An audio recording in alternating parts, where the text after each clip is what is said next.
Hey all, Heretic here with patch 25.2.2 for Hearthstone Battleground. The patch just came out about 8 minutes ago. I poured through it a little bit and now I'm here to give it to you and we can look at it together and tell me what you think of these changes. Were they enough? Were the buffs, the nerfs aligned with what you thought, or did they go to places you had no clue they would do? So first, let's get past all the standard stuff. If you're a standards player, you're in good shape, folks. But here we go. First thing, they've changed the armor on a couple of heroes. Onyxia, Sneed lost some armor. Not big changes necessary. I feel like they're both very good heroes. These changes kind of work. Pyramid and Sylvanas got a little more armor. I feel like that's a good change. They were good heroes, but certainly needed some. So this will work. Now, the changes. First, we have Thorn Captain here. Thorn Captain used to be a 4-1 tier 1. Now they're a 4-2. Just bumped them an extra health. I don't know how I feel about this. It's not a very impactful card to begin with, but still a 4-2 on tier 1 seems like a bit much initially, but they want to have this in tier 1. It's a, dual tribe. We'll see. It's not a, it's tier 1. What changes are we really going to have there? Eternal Knight has been changed a little bit. Eternal Knight is now a 3-1 instead of a 4-1.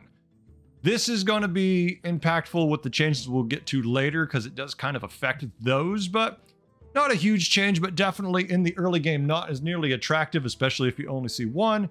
No one was excited to see one, but you saw two and you're like, ooh, now you're kind of a little less excited. But, it grows over time, so. Ghoul of the Feast. New. Avenge 1. Give a friendly minion of each type +2 attack. So originally it gave 3. That's the only change. I still feel like this is not enough. I feel like this card either doesn't belong on tier 3 or maybe even just Avenge 1. I don't know if that's too harsh a nerf, but I feel like where it is right now is kind of a subpar effect. I feel like it's still too good for what it does. They needed to nerf it a little more than that or move it somewhere different more appropriately. I would have been happy if they removed this card because I was sick of this being basically the, oh, I found this, so now I go to tier 6 option. It's not as good, but it's still very good. So we'll see what some games in, but Puffer Quill is now a 2-6. That's it. They gave it a little more health. I think this was kind of needed. Obviously, you're using it for poison, not for the attack. In the current meta, with all the Reborn and everything that has a million attack, this still means nothing. We'll see if this is more useful going forward. I don't believe so. I think, once again, this is a minion that needed a little more love, but they're trying to nudge it a little bit instead of going too far the other way. Here's a change you don't expect. This one has been around for a long time. Rip Snarl Captain. Now, whenever another friendly pirate attacks, give it +3/+3 up from +2/+2. I mean, a small change. Rip Snarl Captain was never one you were tending to rely upon to win you games. It was more of a cycling pirate, and you happen to have it, and it buffed you for a round or two combat. It gave you a little tempo. This is a good change for a card that isn't seeing much use. I don't know if it even belongs on, maybe just drop the health a little bit. Keep it at 2, move it to 2-2, make it a tier 3. I don't know, something.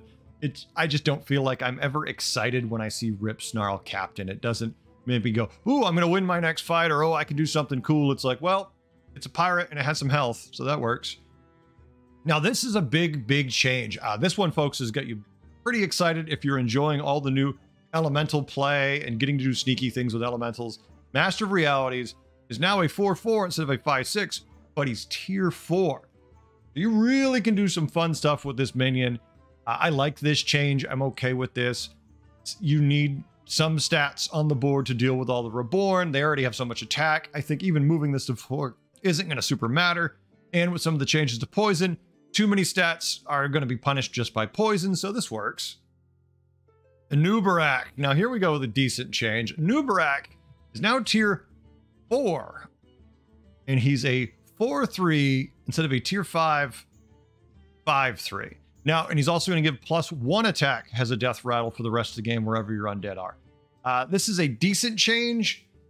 Don't know if I like it yet or not. I do think I was okay with it being lowered. I don't know if making it tier 4, putting more of them in the pool is the answer, but it still has very low health, so it's still relatively easy to deal with. I mean, killing him was never the problem. The problem was the effect he put on the board. And putting him at tier 4 might mean there's more of that effect bouncing around.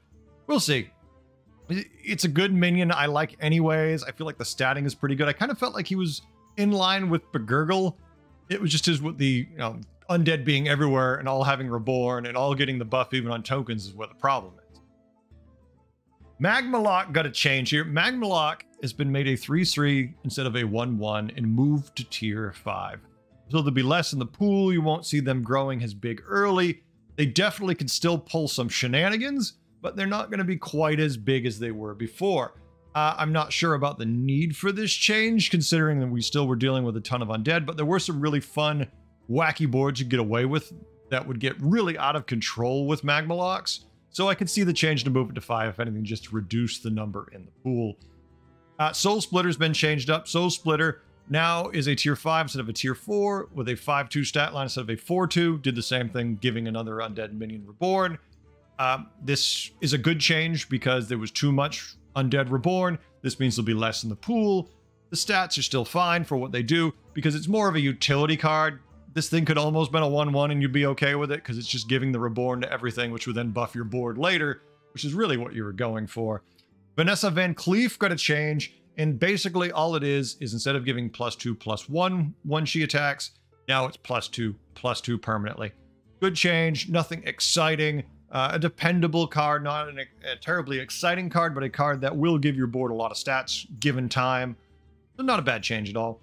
Next up, we have Cyborg Drake, which was before was a 2/8 tier 5, gave +10 attack aura to your Divine Shield minions. Now it is a 2/10 Divine Shield, give +8 attack aura to your Divine Shield minions. Not a bad change. This card we weren't seeing a ton of. It is a good card. When you do see it, it's impactful. I don't know if this is really a nerf as much just as a slight balancing. I'm okay with it, but we'll see. We'll see how it in the long run what it does. Blanchy. Blanchy has been nerfed, and when I say nerfed, I mean barely. Blanchy is now a 3/3 instead of a 4/4. Otherwise, exactly the same. I think this is going to be the card to watch in the meta going forward.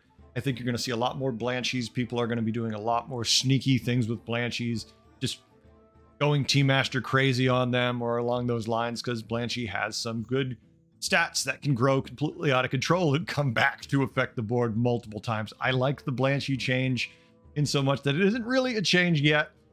Later, I think we might see more. We'll see how this change plays out. Toxaphene, back to tier 5. I say back. I don't remember if it was tier 5. I remember it being tier 4. Maybe then it was tier 5, and then it went to tier 6. Now it's exactly the same stat line, but it's, tier 5. I don't think this is really a problem. Poison, well, good, and against certain boards is a strong counter. In the meta we're dealing with now, lots of Reborns and tokens. Poison isn't really a great counter. So making it more accessible at least potentially makes Murlocs a little more viable. And if anything, they'll be more likely that you can menagerie them now because it's a tier 5 minion, so there's more in the pool. It's easy to triple into. I'm okay with that change. And then Greasebot, the change that no one really felt was necessary. Greasebot is exactly the same, but now it gives +3/+2 after a friendly minion loses Divine Shield. Mech players rejoice. Your return to power is not now. This is nothing.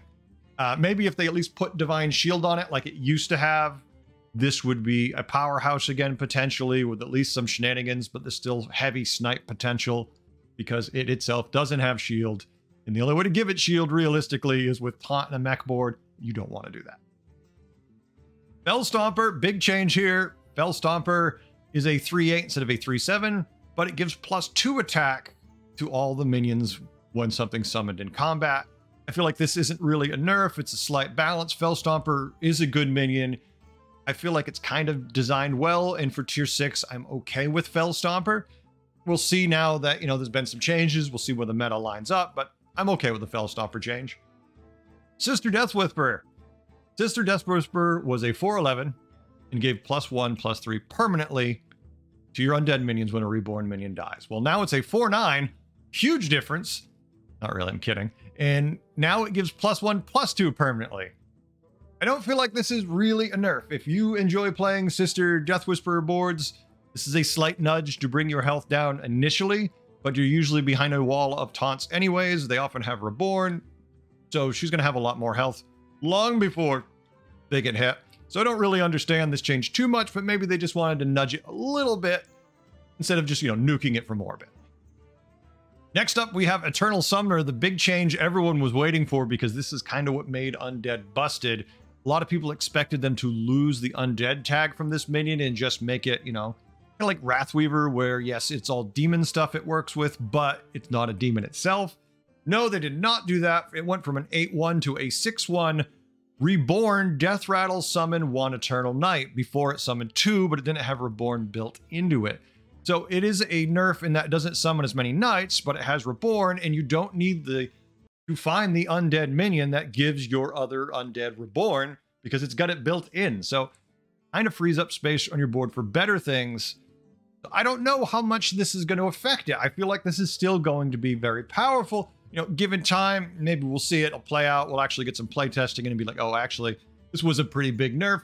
It still sounds kind of the same to me. It's kind of, half a dozen of one, 6 of another.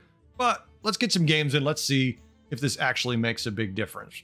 And we all expected one tiny change of some sort to Putricide, considering the swingy nature of the hero either being, utter garbage because they miss a certain minion or two with their hero power, or the the unstoppable powerhouse that they kind of are when they hit the right one. Well, the changes aren't quite what we thought they might be.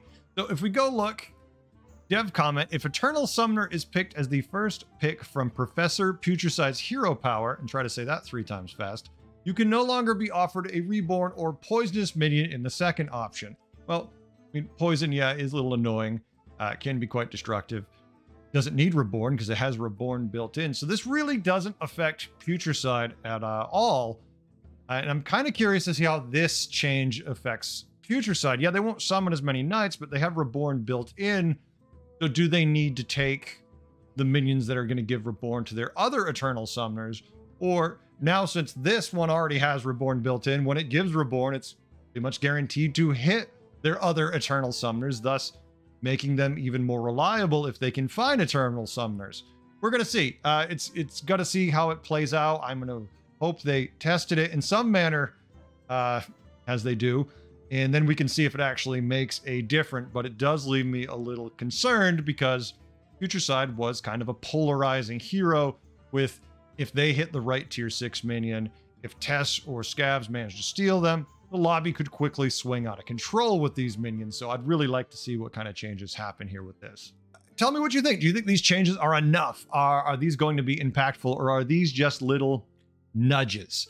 Is it not enough yet, but it's at least going in the right direction? Or do you think they completely failed and that Undead are still going to be too strong in your opinion? What do you think? Tell me. I want to know. Thanks for listening, all. I will catch you next time. We got a bunch of new videos coming out. If you want more of these updates and you haven't already, please hit subscribe, leave a comment, tell me what you think so I can keep making these videos for all of us. Thanks all. Have a good time. Bye.